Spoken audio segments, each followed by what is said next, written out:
અમદાવાદ શહેરમાં આવેલ બાપુનગર જમના નગર પાસે એક મુસ્લિમ વ્યક્તિએ જેનું નામ સલીમભાઈ છે તેણે હિન્દુ છોકરાના લગ્ન કરાવીને 80,000 રૂપિયા પડાવીને લગ્ન કરાવી આપેલ છે।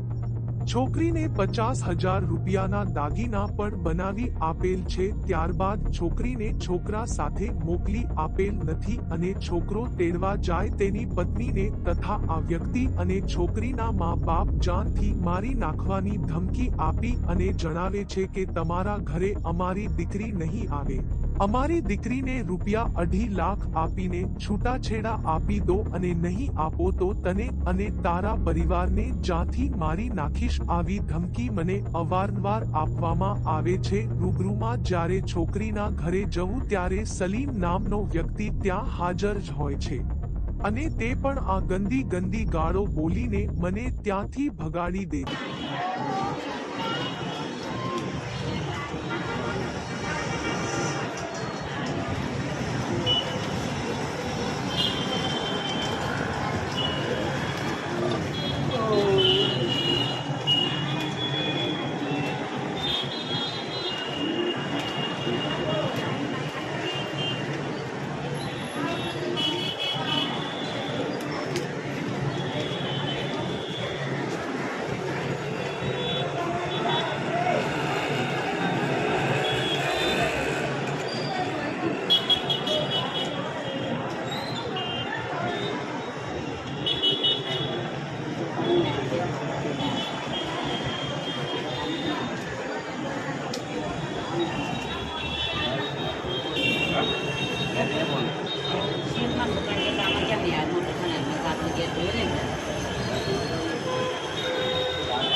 બધા એક એક કરીને આવજો, આગળ એક એક કરીને નીકળજો।